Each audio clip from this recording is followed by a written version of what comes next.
That's not even something I'm like, I'm not the whole time I'm walking thinking, don't walk by the door. It's just an automatic thing. Even if it's a longer way around, that's just what you do. And that's what women do. It's awful. Because that's the world that we live in. Yeah. And he was like, what? This doesn't even like cross his mind. And it's not, this isn't like a men bashing thing of like, y'all should know. You just live in a different world where that's not your reality. It's just awful. I don't think I'm sure a lot of guys are watching this going, really? No. Yeah. And it's the fact of the matter is, like, having grown up in a house of women, my mom and my sister and my dad, my parents got divorced when I was very young. So I was raised by my mom and my sister. So I would see this firsthand. I would see my mom operating in a world of, creeps and weirdos in the business world, and my sister operating. And it's like, man, you get a different perspective when you're around it and you see people you love having to go through that shit. It's disheartening, man. And I don't, what, if you were going to say, what's one thing that guys could do to help right this wrong or correct this, I don't even know what to call it. It's not a behavior. It's not, like you said, it's not, I said fear. You corrected it more to just being on the defensive. Like what can we do as men? What can we do besides just not being creepy weirdos? Which is gonna be difficult I for don't most know of about,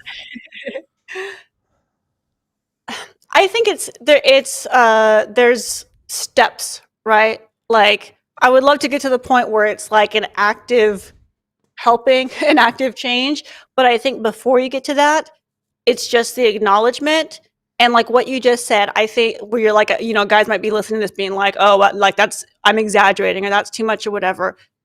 Understanding that I'm not. Understanding that women aren't. I think that that's the first step because, oh my God, something that pisses me off so much.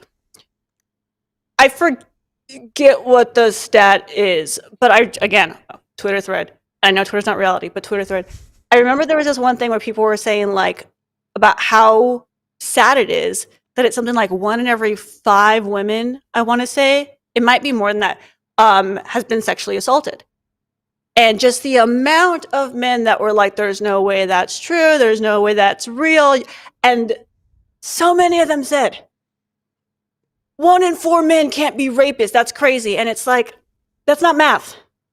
That's not math. Like the issue is because people don't report it, one person can do this to many people. And so it's not, I feel like it's not a 1-to-1 ratio, right? It's not for every one woman that has been sexually assaulted, it was done by one man and he only did it to that one woman.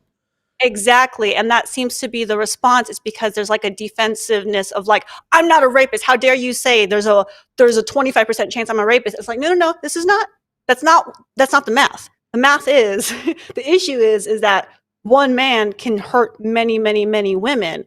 Yeah. And so just understanding that these are not exaggerations. It's not that like when I say this, it's like, oh my gosh, she's so paranoid. No, this is like the majority of women. Every single woman I know knows multiple women who have been assaulted. Like that's very standard. It's not strange to know people who have had that happen. And that's very sad. Yeah. And I catch some grief sometimes on this show because it's a sports show and an entertainment show. But inevitably we cross into politics and society.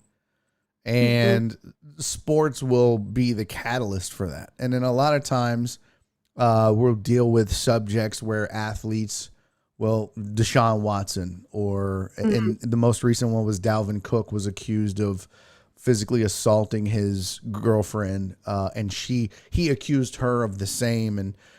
And I will try to hold firm in my belief that we have to believe women. And I say it a lot on this show.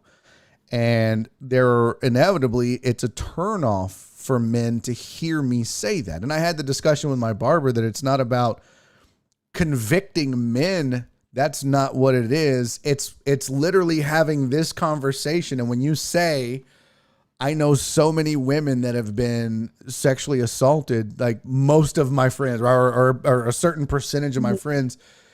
And there will be guys that go, oh, that can't be right. 1 in Yeah. 4 Yeah, that's women, one like Yeah.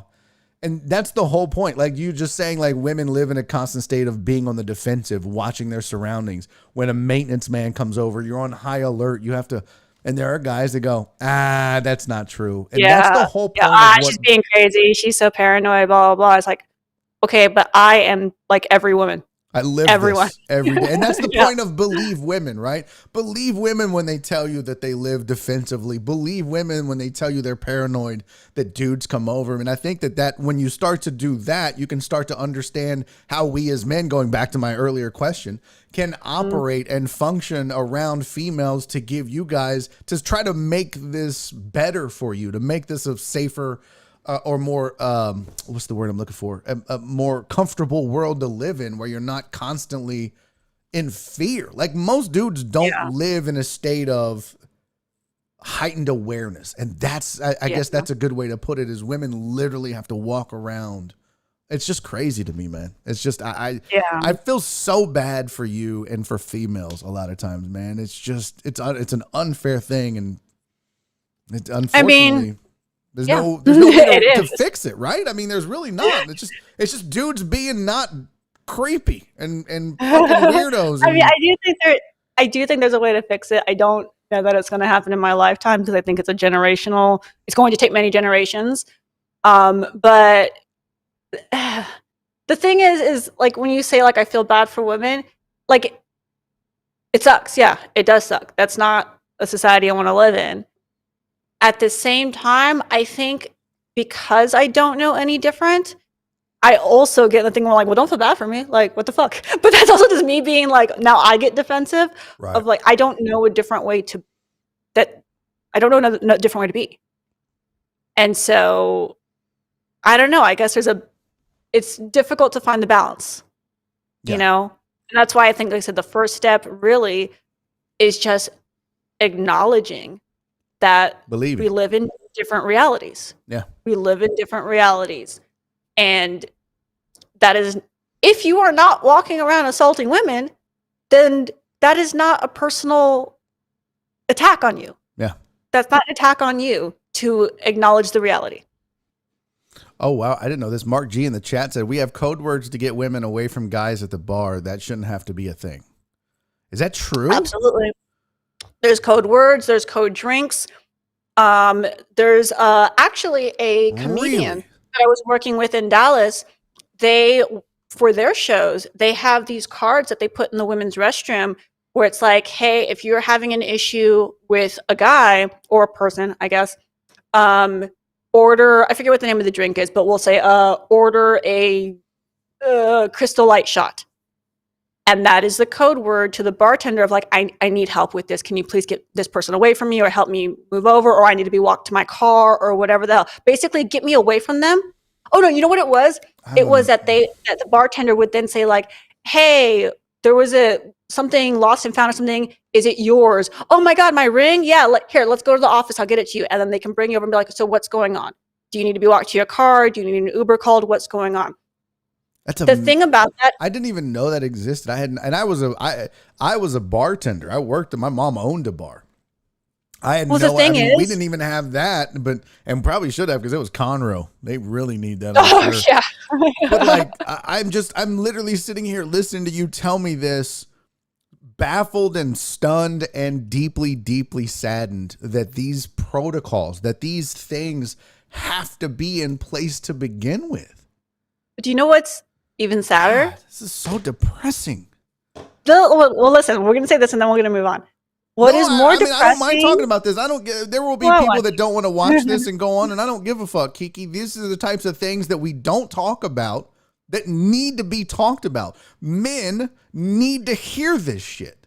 And if they choose to plug their ears and disconnect and not watch this show, so be it. But I personally am not going to not talk about it because viewers don't watch. Those are the exact fucking people that need to hear what you're saying. So fuck them. Thank you. We're going to talk about that in a second too.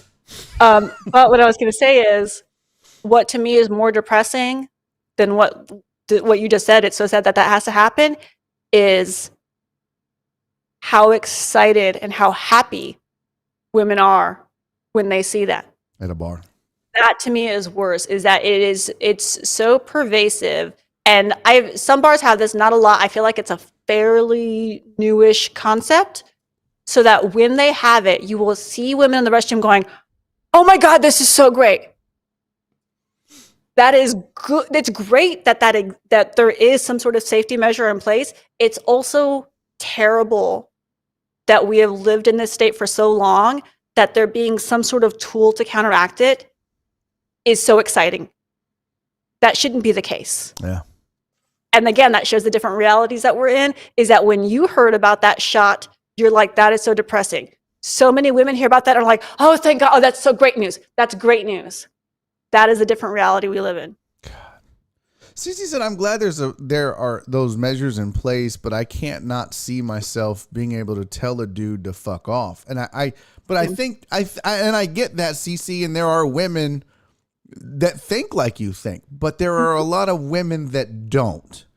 And if you're a strong enough woman and I don't want to say the words brave, but if you're confident enough to just look at him and go, hey, fuck you, man, get away from me. I think that's great. And that's the whole goal, is to empower more women like you, Cece. But the reality is, not all women are there. Yeah. And we need to get them there. Absolutely. Yeah. And I think about that often, because you know me, I will tell guys to fuck off all the time. I don't give a fuck. You don't fuck around. But I also know, I wasn't always like that. It took me a long time to get to that place. And so not everybody's in that place, and it's really sad how often, what was it? Did you ever watch the Kimmy Schmidt? I never watched it. No, I didn't. The Unbreakable Kimmy Schmidt. Oh, it's so good. It is so, so good. So the whole thing was that, she was kidnapped as a high schooler, was hidden in a bunker with a bunch of other women that were kidnapped. Like 10, 15 years later, they're saved. And now she's dealing with life knowing that she, missed all the last couple of years, which it's a comedy, although it sounds like it's not. It is. It's very good. Like, that's a comedy? Well, it's like, it's very, very good. It's Tina Fey wrote it. It is so fucking good. Yeah. So one of the things is when I think the Today Show or something, they're being interviewed, and he's like, why didn't you walk away from this crazy guy? And one of the girls says, oh, well, I didn't want to be rude. And he just looks at the camera and says, the things women will do not to be rude. And it's like, that's it. That's everything. You are told since very young, don't be rude to people. And so be a lady, be courteous, be kind, be. Mm-hmm. And men and prey some on that women and take advantage have of difficulty learning to trust themselves. Listen, there are people in this chat, and I'm not going to name any names, that there are deckheads, there are deckettes that I know, female listeners, female viewers of this show, that have that kind of personality that I think that you're talking about. You and Cece share a common personality.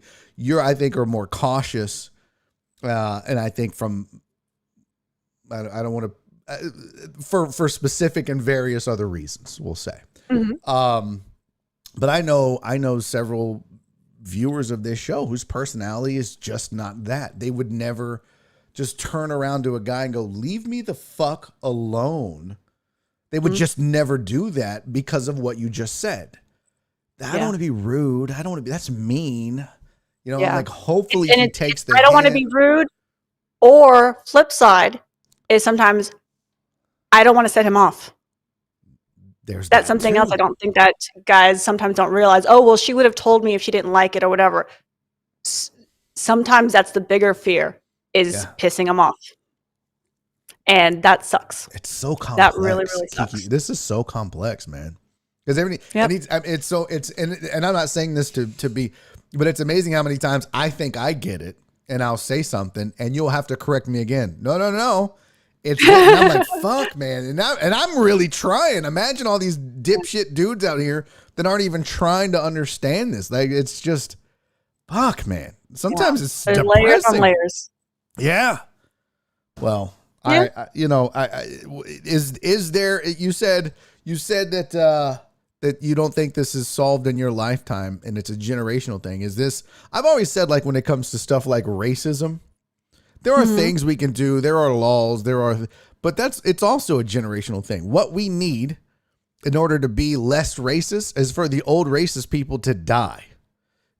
I was just fucking going on a rant about this in my car to myself yesterday. Sometimes I pretend that I'm on stage when I'm in my car. I do the same thing. I do it in the shower or when I'm running. Yeah. Basically, anytime I'm alone and I can talk to nobody, I had a whole rant. I kill. I kill when I on a run. Oh my God. Yeah. Killing it. But yeah, I went on a whole rant about that. About like, nah, I mean, it's cool. You're dying, man. You're dying. That's all that's going to happen. That's what has to happen. Yeah. The only way we move forward and be better as a person, or as not as a person, but as a people, as a society, is when the terrible people die off and go away. Because we do get better every generation, a little bit better. For the most, there are always bad people and good people in every generation, but I feel like those numbers skew more to the good shit.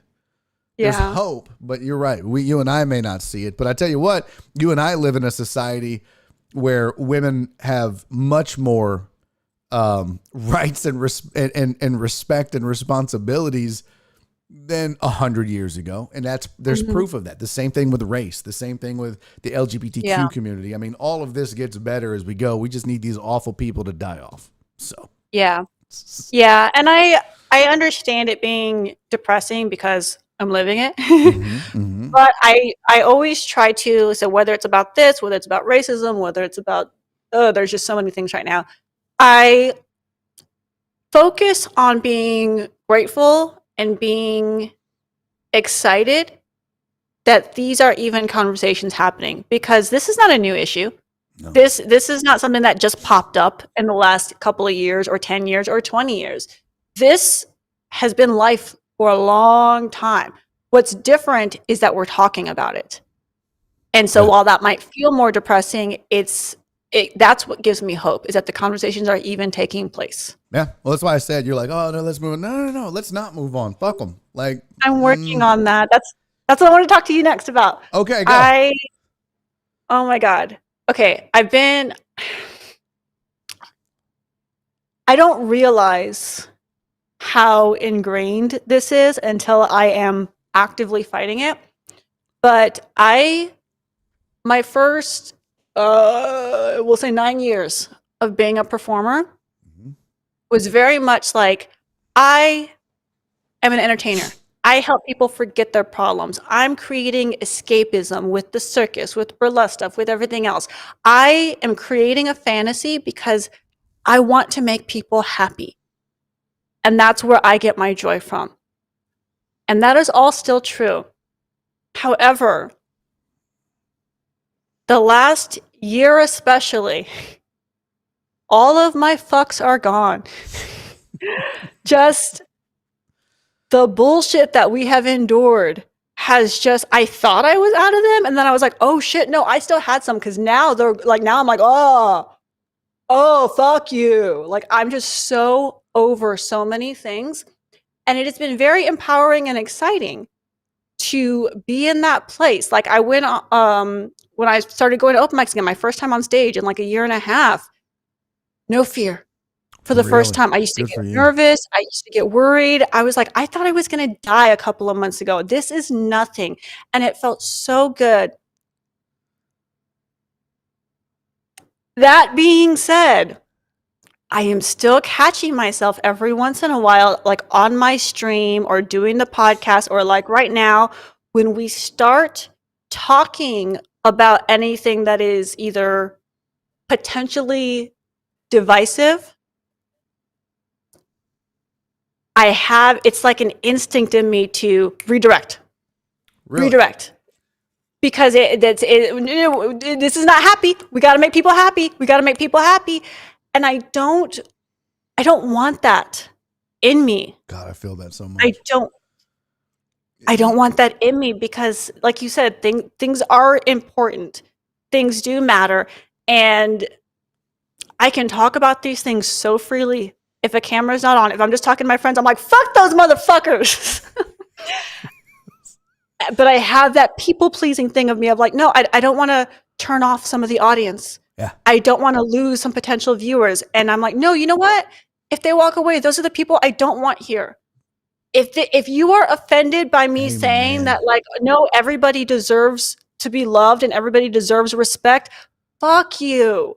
Amen. And I want that to be my default. And right now it's not. It's something I have to work on making sure is there. And I hate that. I think that, look, and I deal with it. I really do. And I think people would tell you that I don't, because of, like, a perfect example is what just happened. You're right. You defaulted to, okay, let's move on.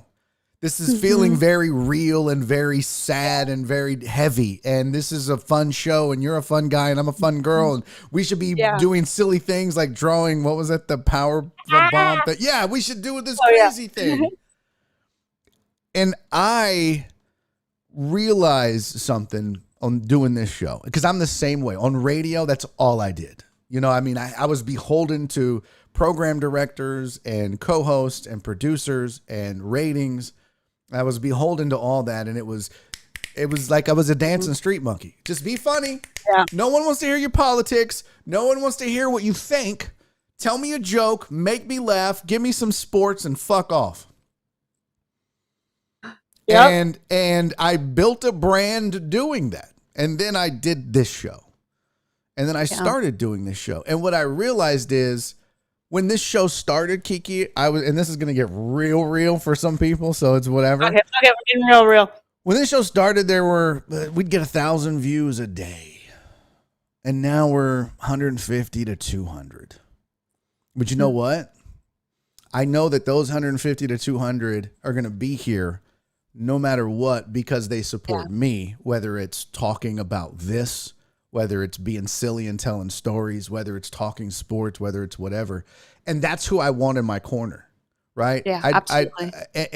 And so what they don't even realize, what the deckheads don't even realize, is that they're the ones that empowered me enough, even with all the loss in Twitter followers that I sustained and being political or talking about. I mean, all of that.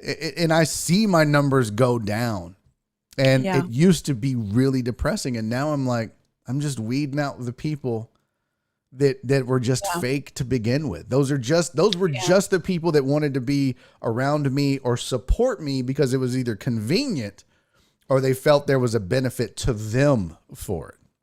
And I think that's what you have to understand, is that now I can sit here and talk to you and say, I don't give a shit if we're at 36 right now. I don't give a shit if that goes down to 6.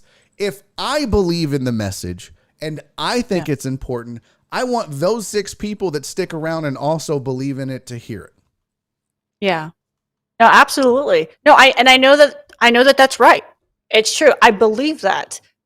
I think what I'm struggling with is I can believe it, but is it my default, or is it right now? It's a struggle to keep that going and to not redirect. And I feel the need to redirect and be like, no, it's okay. Trust me. What did that say? That was just Justin Swinford. I mean, he's a day one. He's like, yeah, no matter what happens, like these folks that you're seeing that I'm putting these messages up, these are the folks that, like, no, they continue to tell me no matter what, day after day, week after week, month after month, as this show moves on. We're day one. Yeah. We're not going anywhere. You know, we support you. We like the show. We believe in you. And that's so empowering. And Kiki, when you find that, and that's the audience you can talk to, that's the audience you will talk to. Because look, who do I care more about? These people that are here right now support me on Patreon. They buy my merch. They come to my shows. They believe in me. They believe in me. They've believed in me since the day I got let go from radio. Everyone else said they did. And they didn't. Yeah. Because they would still be here. Yeah. And so I can try to cater to keeping people that don't believe in me anyways. Support is a matter of convenience for so many people. And when it becomes not convenient, they stop supporting you. Yeah. And so if you cater to them, you end up just wasting so much time. And that's what I learned. And that's why I'm like, you know what? Oh, they're going to hate when I bring Billy D. Washington on my show the day after George Floyd was murdered and have that talk. Oh, they're going to hate it. I lost a lot of subscribers. I lost a lot of followers. I lost a lot of support because of it. But guess what? There's nothing I'm more passionate about and believe in than race relations in this country. And if that means I lose them, I lose them. Would I love to be able to talk to those people and try to understand their side and get them to understand the other side? Yeah. But at the end of the day, I'm not going to sacrifice my values and be some dancing street monkey that if I don't believe it. It's a very difficult thing, man. And I'm like you. I'm a people pleaser. I want to make everybody happy. I want people to laugh and have fun. But the one thing this show has taught me is it doesn't always have to be the case. Yeah. And it's hard to get out of that default, though, like you said. Yeah. Yeah. Like I said, the last year certainly helped a lot. Yeah. But when you recognize it, what do you do? When you recognize it, do you have something where you're like, okay, I have to, or are you like, well, next time I'll I mean, do you? No, you know what? That is actually probably what I need to do. I need to have some sort of what do they call it for cognitive therapy, where you have like a physical thing to remind you to do the mental thing. I need a thing. If it's tapping my head, something. I need a thing because I will catch myself doing it. And sometimes I can stop it, and sometimes I can't. And I'm always disappointed in myself. Yeah, I'm very disappointed in myself when I don't. So I do need some sort of physical trigger of like, no. Well, maybe this will be the trigger because I'm doing it. I need a thing that's like, no, well, do you're it. snapping yourself out of it, right? Yes, exactly. Snap like, myself out of that bullshit. Yeah. Yes, that's what I'm going to do from now on because I hate that feeling when I'm so disappointed in myself afterwards because going back to being real. Do it. I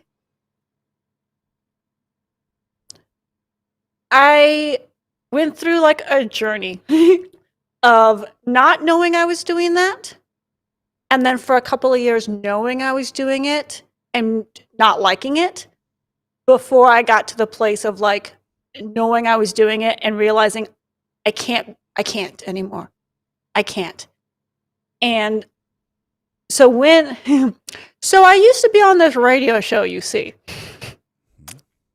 And it was on a very conservative station. We were on the same station as Rush Limbaugh and Hannity and everything. But we didn't talk about politics. We were the nighttime party, concert, comedians, lifestyle show. And so I didn't think about it at first, didn't care. And then, as things got more divisive with the country, we started talking about it a little bit more and a little bit more and a little bit more. And my role on that show was to shut the fuck up.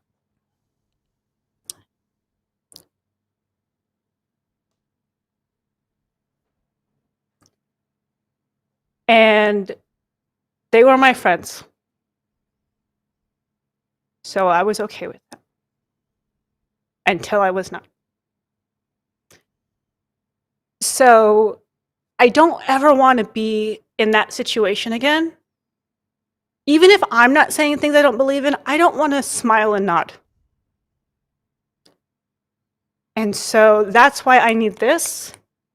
Because if I could walk away from friends that I felt were putting me in that situation, why the fuck would I want to create that own cage around myself?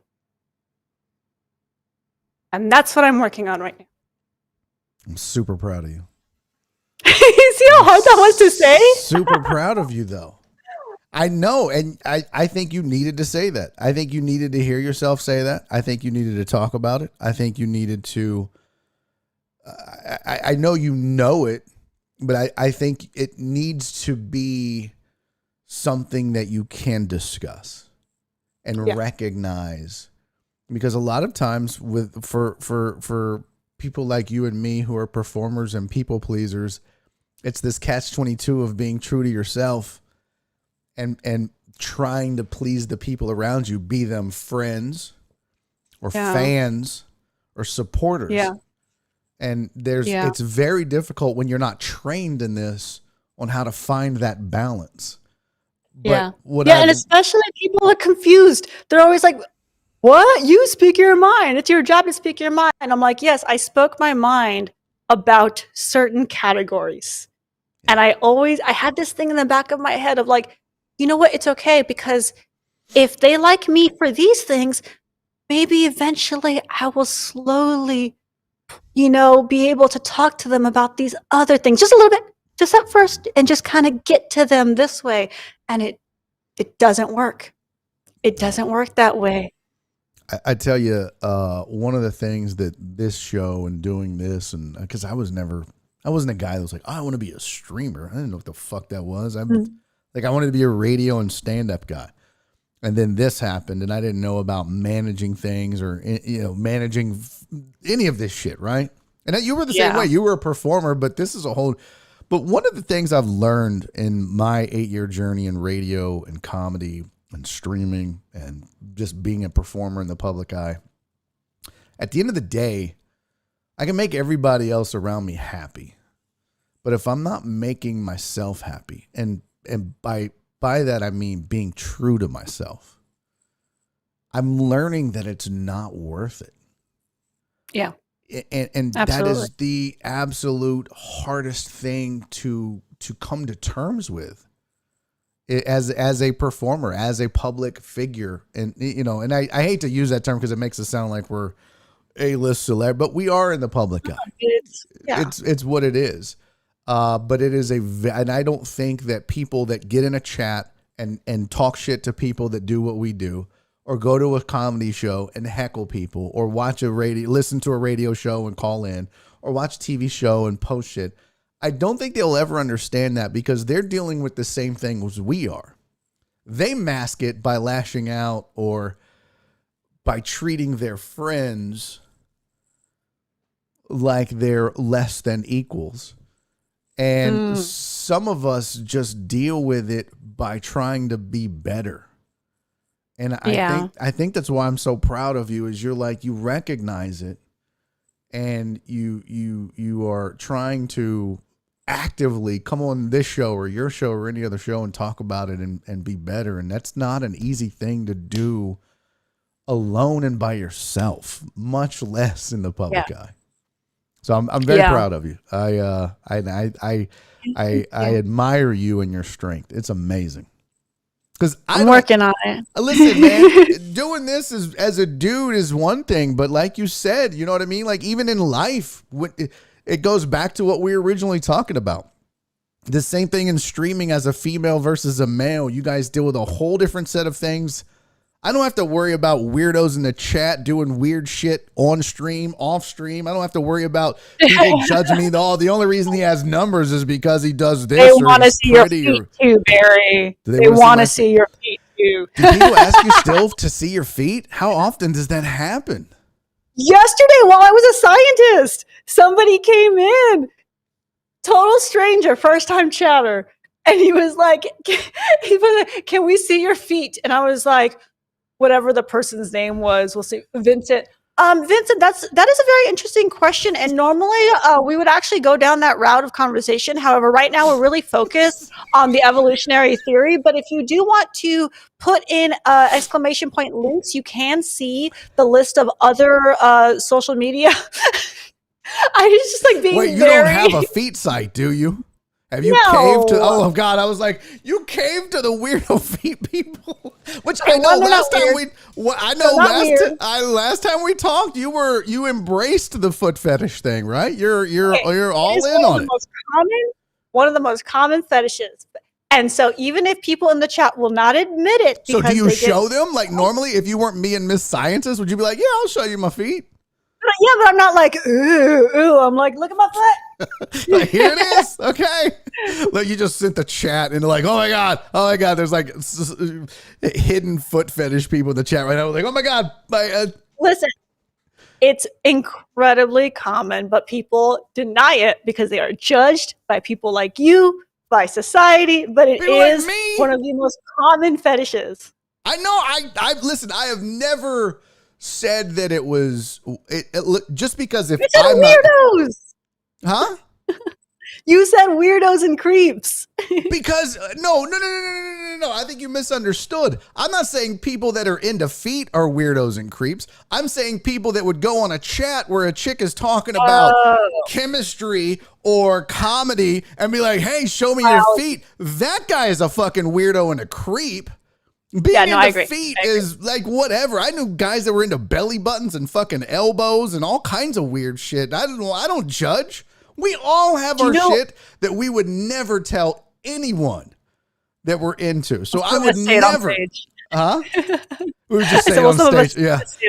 But I would never judge that. I would never judge what, I mean, the only thing that I would judge is like poop. I'd be like, okay, I judge you. Like, yeah, something people get like, oh no, don't. What is it? Don't shame. What is it called? No, I'm shaming the poop guys. I'll shame the scat folks. I'll judge that. There is one person who comes to my chat, maybe every 2 months or so, whose thing is watching women shave their heads. What? I didn't, and I've actually talked to him where I'm like, okay, no, I'm not judging you. Yeah. But I do want to know more about this. And I'm like, what is it? Is it the act of the shaving? Is it that because he'll come in and be like, oh my God, you would look so beautiful with the shaved head. I will pay you, blah, blah. I'm like, this is not happening. Like, if you need to watch somebody do that, you can go to like another chat and see if you can do it. Yeah. If you want to talk about it, I'll talk to you about it. What is it? I'm interested in what is it about that? Why? How? And I was like, is it a power thing? What is the thing? And he was saying that it is watching the anticipation, because he will pay a woman to do it.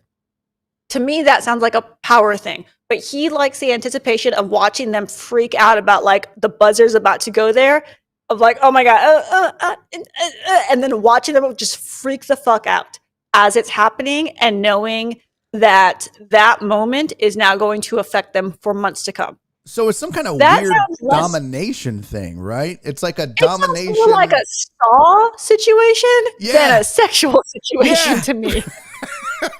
A little bit, right? Like, I like seeing women freak out. Like, no, that's not, that can't be a turn on. Yeah, because I get anticipation. Really I'm all about that. This is anticipation is when it's like pain. That's like anticipation, right? If you're slowly like but the whole like that's. Yeah, of like them freaking out. I'm like, that's so much deeper than like sex stuff. That's all kinds of power and manipulation. Yeah. That's a whole nother thing. My mom started teaching me about sex when I was very young. She taught me about sex too. What? I was just being shitty. I was like, wait a minute, you know my mom? Wait a minute. She was teaching you about sex when I was 8? Damn it. I thought I was the only 8-year-old learning where the G-spot was. That was just a very evolved your mom joke. I'm sorry. Yeah, no, it was very good actually. But like I remember, we would have those conversations not just about physical sex and, the organs and body parts and where everything was and how it all worked. But she would talk to me about like even as I into high school, which got weird. But she would be like, we would talk about like we would have because we were very open, and she'd be like, oh yeah, I'd be like, Mom, what's a fetish? Why is like the point? She'd be like, fetishes are psychological. They seem physical, but they're really rooted in psychology. And we would get into it, and it was like, holy shit. She'd be like, in fact, a lot of times lingerie, it's not the lingerie. It's the anticipation of the lingerie either being put on or taken off. And I was like, there's what? I'm just like, show me parts. Like, I'm like, I just want to see. But she's like, a lot of people, when it comes to sex, it's a mental thing. You think you're like, show me parts. Mm-hmm. And I'm sure you are. That's human. Yeah. But what I'm trying to say. I mean, because this is my job, right? Burlesque. It's all tease, it's all anticipation. It's all psychological as well. Yeah. Yes, seeing parts does this. I meant like levels, not like gross. Does this. But like if it does this, you might not even realize that if being seen parts in this order with this in this setting, you know, with in this kind of lingerie, with this kind of music, with this kind of lighting, will do this. You know, it just puts you at a different level because you don't even understand, and you're okay with just parts. Yeah. Parts Show are me good. boobs. Boobs Yeah. are good. Not Yeah. understanding. 'Cause I don't know that a lot of people really like deep Feet are dive. good. I don't know if a lot of people deep dive into their own like psychology of like what sexy is. They just know like, oh my God, when I was with this person, it was awesome. When I was with this person, it was unbelievable. And it could totally just be these little things that you didn't realize about the anticipation, about whatever the lingerie. There are things that just work. Yeah. Some are universal, some are on only certain people. But that's like the whole thing of burlesque, the tease. I can't read the thing because it's fuzzy on my screen. It's What does super that say? small. Nick Gamboa said, I follow Kiki on Twitch now because of the Sports Riot spot. It was hilarious. Back when you were picking all the winners of the Sports Riot, and you were like, that guy was looks so creepy. fun. That was a lot. We need to get back to that. I don't know. Now that you've got Yes. your setup and your stream, we got to get you back. In fact, there's a show tomorrow, Thursday, and I haven't even told the guys yet. John, if you're still here, I have a gig on Thursday with Sun Tran, and I'm not going to be able to make it. So maybe you can pop in. Son, tell Son I said hi, please. I will. He got me co-headlining with him in Beaumont. If you're free tomorrow, Kiki, at some point between 7 and 9:30, maybe about 8:30ish, would you want to hop on Sports Riot for 30 minutes and hang out? If you're free. I would want to. Yeah, I would want to. I need to text them. One of my friends is in town from no Houston, worries. and so I got to find out what her schedule is. No worries. But yeah, I will text them if like last minute, like, hey, can I pop on? Absolutely. And I'll let them know, hey, if she's free, she'll pop on for a second and Yeah, absolutely. So Absolutely. Jared, this is actually now going to start turning into a how do I get my wife to thing, I feel like. But Jared, and that's fine. Don't be weird. Don't be creepy. You guys know my rules. Don't be fucking weirdos. How do I get the wife to wear lingerie? That's a good question. I think I believe most women do enjoy lingerie. The thing is how you present it. Because so there are a lot of women will like make jokes and stuff about how like if they get lingerie for like their birthday, well, this sucks because this was a gift for him. Right? And so if you're going to give it as a gift, one, I think give it with something else that is obviously for them. You have to pair it with something. Yeah, otherwise it comes off as just entirely selfish. Wait, what'd you say? That's like a vacuum. That was for your mama joke. Oh my God. It needs to come with something else that is obviously just for them. That is whatever it is, indulgent. If they're into sweets, some sort of fancy candy or baked goods or bubble bath or whatever the fuck. Something that is not sexual. Jewelry. I mean, Yes, earrings or jewelry. a necklace or Something not sexual that is obviously for them. So that's if you're going to go the present route. And plus, hopefully it's good enough that they're like, oh, they want to put it on because they're so excited about whatever else you gave them. I think the other thing is just being honest about like whatever. I mean, you got to figure out how you're going to say where you saw the thing, but you know that like I think you would be so hot in that. Like women want to feel sexy. They do want to feel sexy, and it's a bit of a like we're talking about power. There's like a power dynamic in it because on the surface level, it's I'm wearing lingerie to please him. This is for him. But if you go deeper than that, I think it's actually the opposite of by putting this on, I now have power over his state. I am choosing to make you feel this way, and I can fucking stop if I want. I can keep going if I want. And so I think that I don't know that that's always obvious that that's the power is that can actually be the other way around. and women do like that power. And so I guess putting it that way of like, oh my God, I just think you would look so sexy in this. You would drive me crazy in this. Like how giving them the power in the situation of explaining, like, I want you to make me lose my mind. Nice. I want now, so many things. what if because like my ex-wife, for example, if I were to be like, hey, because I don't talk about Nora and I's sex. That's the one thing I don't talk about on this show is our sex life. Good for you for having boundaries. I don't because there will be people that go too far and I will have to murder a motherfucker. And two, that's the one thing she gives me the freedom to talk about our life a lot on this show. But that is also, that's my boundary and her boundary. She's like, so I'm like, bet. Good for you. That's how you stay like married as a comedian. She'll let me tell people that she bought some bootleg iPod things off of DHgate and be like, I can't believe you told people that. But that's good. You have to have that. There has to be some things that stay off the stage. But my ex-wife, I don't give a shit. Yeah, fuck them. I don't talk about dates or stuff that I went on for like months, 3 to 6 months, maybe a year after it happens. One, I don't know where this is going and if that's going to be something that turns them off. And then suddenly, oh, well, that could have been a relationship, but I ruined it early on. Like, well, I don't want to be part of this one. Yeah, exactly. Like, I don't know what they're comfortable with. But even if it was like a one date thing and never again, I also don't know, because sometimes people will then later find me on YouTube or on Twitch or on stage. And I don't want them to be like, if I'm like, oh, I went on a date last night, for them to be like, oh, that was me. That was me. Yeah.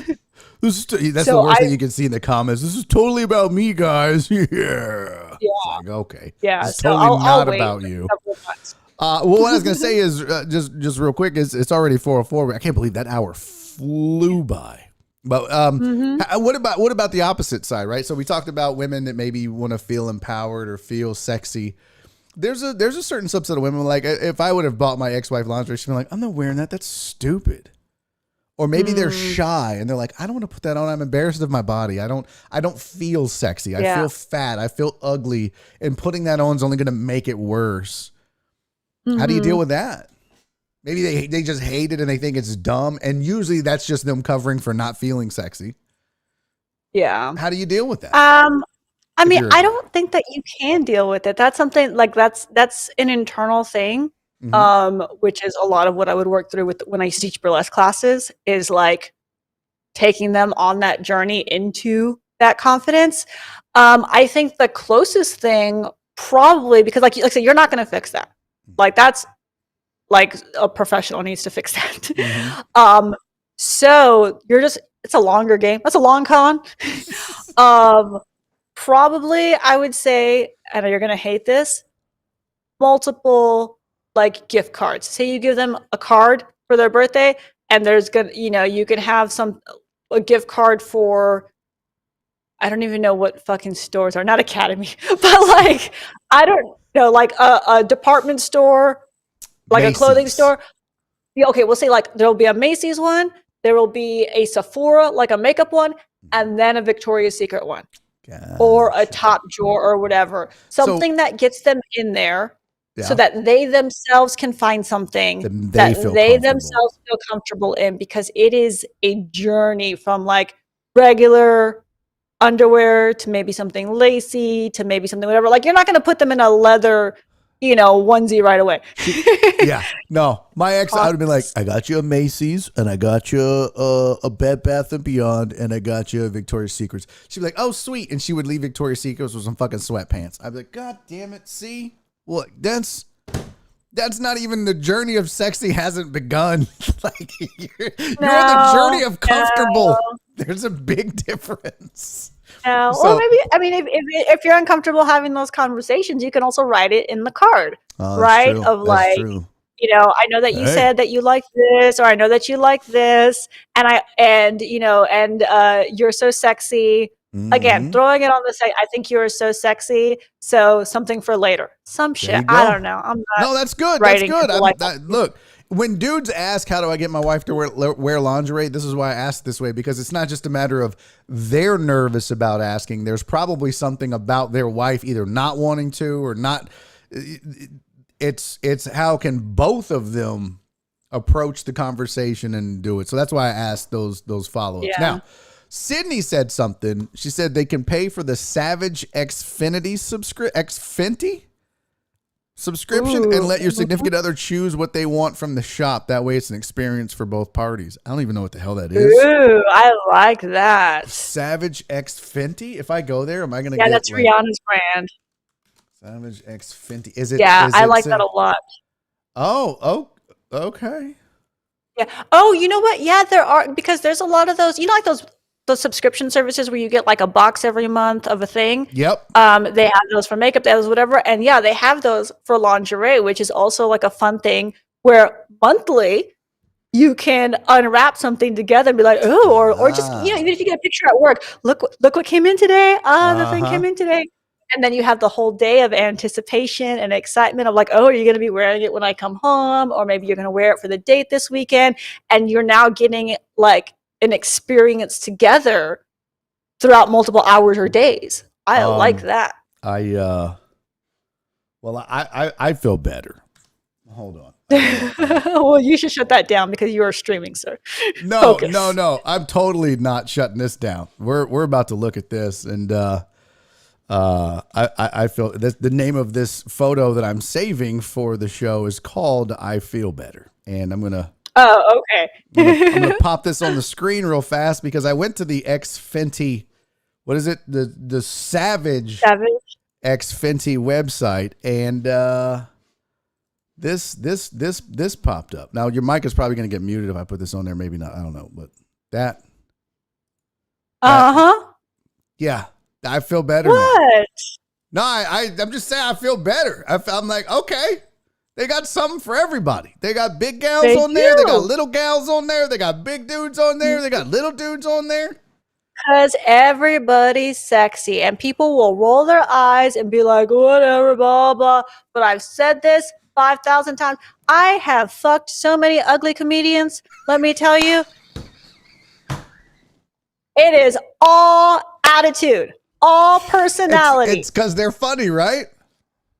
If they're funny, they're interesting, whatever. Yeah, that's hilarious. It is not, people will roll their eyes and be like, whatever. Everybody has the potential to be sexy. It is all in how you feel, how you present yourself. And sometimes, it's a fake it till you make it situation. That's why I became a stripping clown, right? Like I did not feel sexy. And I was asked to do this burlesque thing. And I was like, I didn't know how to dance. I didn't know how to sing. I didn't know how to do all the burlesque things. And so I did the like, this is dumb type of thing of like, I'm going to be a clown and I'm going to take my clothes off dumb. Like, oh, you think this is sexy? Look at how sexy this is. And I was being dumb because I had no confidence. And that was the closest I could get to doing it. But pretending to have confidence eventually leads to having actual confidence because it's like muscle, like we said, it's muscle memory. You do it enough times and eventually it is. I love it. Hey, this was so great. I don't know why I waited so long. We have to do this again and more often. I really enjoy this. It is a different kind of show, and I love every single moment of it because we just have. And what's funny is we'll have these conversations, just the two of us in the back of a comedy club or whatever. So I love that people get to see us. It's just there's just mics in front of us, but nothing changes. So I appreciate you so much. Thank you for joining me. How can the people follow you, by the way? How can they watch you stream and everything else? With the shows and comedy, and I didn't mean everything else. Like I'm on all the things. I'm on all the things at Kiki Maroon. I don't know if you can put links in the chat or how this works, but I have everything. If you go to kikimaroon.com/links, that goes to my YouTube, that goes to my Twitch, that goes to my Twitter, that goes to my TikTok. It goes to all of the things. I stream on Twitch. I've been building up my YouTube, doing a lot more videos over there. I have a podcast that was on a bit of a hiatus while I was moving, but now that I'm set up, it's actually coming back out this week. So I have all the things, and you can keep up with it. Twitter and Instagram is where I'm the most active. Okay. And usually just posting about like, hey, this video just went live. Hey, I'm going to stream. And I just got a car yesterday, finally, because I didn't have a car when I moved. Nice. So I'm going to start hitting the open mics up here, which means I'm going to start doing shows again. Very cool. So I will be performing again very, very soon. So very excited to be back on that. I'll be performing in Vegas. I'll be performing in LA, and I'll be going to Houston a lot. Bet. KikiMaroon.com/links. I put it on the screen. I put it in the chat. I'll put it in the show descriptions. I'll put it on the podcast when I upload that. Kiki, you're the best. Thank you so much for doing this, and we'll do it again soon. Yes. Oh, and we got to play Warzone again. We got to play Warzone again. Yes. Did you get your account back? I did finally. Literally, last night was the first time I've played in probably 8 Shut months. up. Okay. Yeah. Yes. Okay. So I've been more on Modern Warfare, but that's because I don't have I don't play on Warzone very often unless I'm like with y'all. But if y'all are playing, I will totally go join. No more, I've gotten so much better. We're gonna make it happen. All right, y'all. That's Kiki Maroon. Go follow. Appreciate you, girl. And that is it. And that is another edition of Barry on Deck. Thank you guys for hanging out. Thank you for being here. What a fun show that was for me. You got to see a sneak peek behind the curtains on a lot of stuff. And I love those kind of shows, man. So much fun. All right, tomorrow, it is a Thursday. Going to effort Kelly Eco to talk some Rockets, I guess. And also want to say Friday, I have another guest joining me. Let me make sure I've got my schedule right here. Donnie Houston. Remember Donnie Houston? If you don't, I'll remind you. You're not going to want to miss it. But hey, enjoy your night. I don't know what sports is on. Probably doesn't matter. I'm going to go shred some tree branches in my yard until dark. I love you guys. You guys are amazing human beings. Thank you for being here. Until tomorrow, do me 3 favors.